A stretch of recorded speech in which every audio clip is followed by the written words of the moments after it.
pecado original. Tá. Então, depois da queda, não há nenhum ser humano que não seja pecador. Todos pecaram. Nascemos pecadores. Nascemos em pecado. Em pecado me concebeu minha mãe, diz Davi. Então, o ser humano, É uma condição, então? É interessante que o John Locke, filósofo, diz que o homem é uma tábua rasa, Exato. uma folha em branco, que o homem é produto do meio. Ele estava errado. O homem não é produto do meio. O meio é produto do homem. Como assim? Como assim? O mal não está fora, o mal está dentro. O mal de fora... A gente influencia o meio e não Exato. o meio. Por exemplo, é muito comum você escutar assim, um fulano não deve entrar na política porque o poder corrompe. Errado. Não é o poder que corrompe. Ele já tinha aquilo dentro dele. O poder revela os corrompidos. Faz sentido. Então, quando o cidadão ele se corrompe, na verdade não foi o meio que o corrompeu. A corrupção que está dentro dele, que procede dentro dele, é que atinge o meio em que ele está. É bem verdade que o meio também pode influenciar.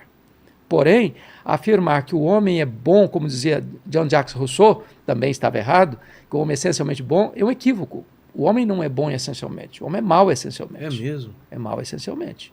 A não ser que Deus o transforme, toda inclinação do coração dele é para o mal. Então, assustador isso, É né? assustador, mas é a verdade dos fatos.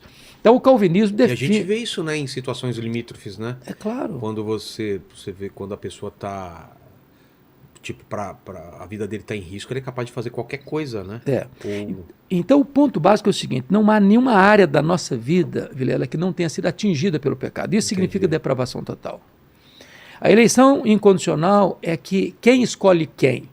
É o homem que escolhe a Deus ou Deus que escolhe o homem? O calvinismo entende que Deus escolhe o homem. Não foi o homem que passou a amar a Deus primeiro e Deus, então, em resposta ao amor do homem, passou a amá-lo. Não, Deus nos amou primeiro. O amor nosso por Deus é um refluxo do fluxo do amor de Deus por nós. Quando diz que a expiação é limitada, é a obra de Cristo na cruz, é que a Cristo não morreu apenas para possibilitar a salvação. Ele morreu efetivamente para salvar. Ele morreu pela sua igreja, pelas suas ovelhas. Quando diz que é vocação eficaz ou graça irresistível, é que o Deus que chama, chama eficazmente. Jesus disse assim, as minhas ovelhas ouvem a minha voz e me seguem. Eu dou a elas a vida eterna e jamais alguém as arrebatará das minhas mãos. E aí, finalmente, a perseverança dos santos significa o seguinte, uma pessoa que foi salva verdadeiramente, ela está com a sua salvação garantida por Deus. Então não há possibilidade de alguém hoje ser filho de Deus e amanhã ser filho do diabo. Entendi. Agora tem você... Se eu aceitei essa graça, eu tô salvo. Está salvo.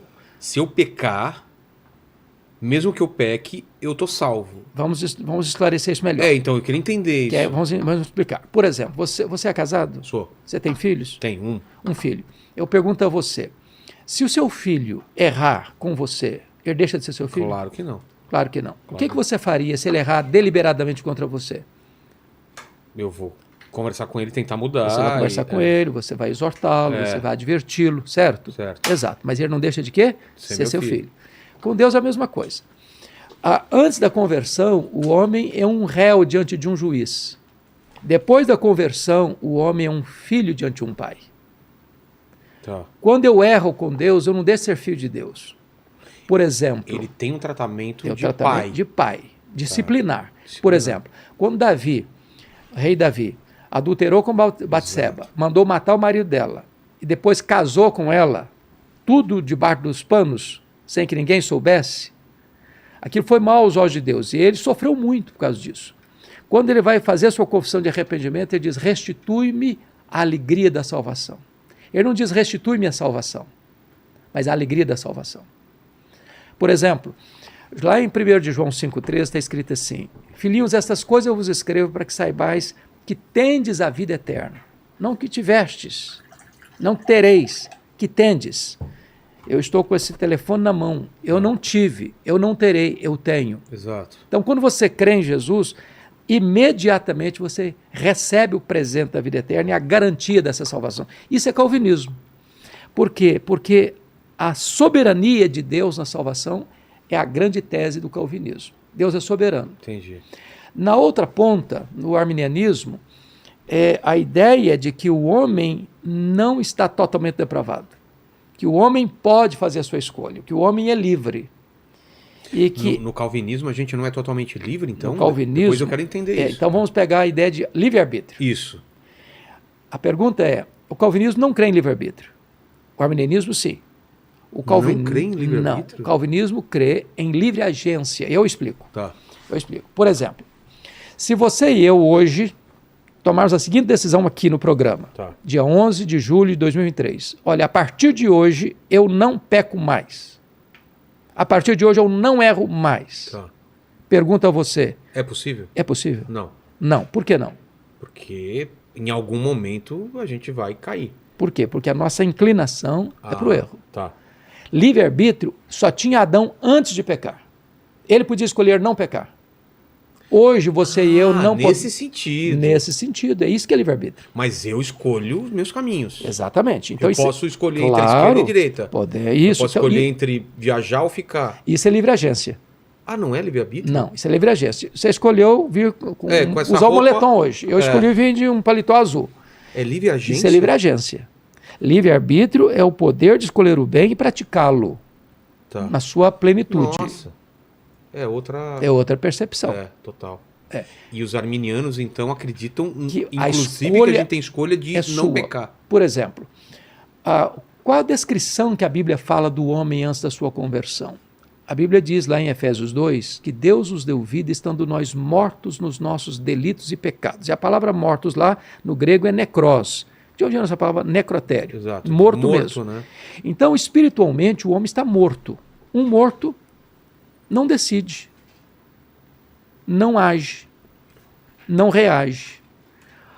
Ou Deus, soberanamente, dá vida para ele, ou ele permanece morto. Tá. Então, o ensino muito consistente de toda a Bíblia é que salvação é uma obra de Deus, planejada por Deus, executada por Deus e consumada por Deus. Para que a glória seja de Deus e não do homem. Por exemplo, é muito comum você escutar assim, no dia que eu encontrei a Cristo. Está errado. Por quê? Eu não encontrei a Cristo, foi ele que me encontrou. Ele não estava perdido estava eu. Entendi. Entendi. No dia que eu me converti, eu não me converti, eu fui convertido. Eu não tenho o poder de mudar a mim mesmo. Foi ele que me transformou. O que diz lá na parábola do filho pródigo? Alegremo-nos e regozijemo-nos, porque este meu filho estava perdido e foi achado. Estava morto e reviveu. A salvação não é obra humana, a salvação é obra divina. De ponta a ponta, de A a Z, de alfa a ômega. Isso é calvinismo. Tá. E agora o arminianismo? No arminianismo, você decide. De onde vem ou a palavra você rejeita. Vem de Armínio, Jacobus Arminius, Tá. que era holandês. Você decide. Até não pecar? Decide não pecar, não aceitar a salvação, rejeitar a salvação, no sentido de que você é que tem as rédeas na mão. Entendi. Você tem um controle. Então, é como se Cristo tivesse ido para a cruz, morrido na cruz, vertido o seu sangue. E se eu não quiser, ele morreu em vão, porque eu não quero, eu decido. O controle está na minha mão. Entendi. Eu sou o soberano da decisão. Eu sou o capitão da minha alma e eu que decido. No calvinismo, você toma decisão, porque é uma coisa bonita aqui, Vilela. Não é que o homem não seja responsável, não é que o homem seja um robozinho, um bonequinho, um soldado de chumbo. A soberania de Deus e a liberdade humana, a responsabilidade humana caminham com paralelas. Por exemplo, Deus requer do homem, arrependei-vos e crede. Mas quem dá o arrependimento para a vida é Deus. Quem dá a fé salvadora é Deus.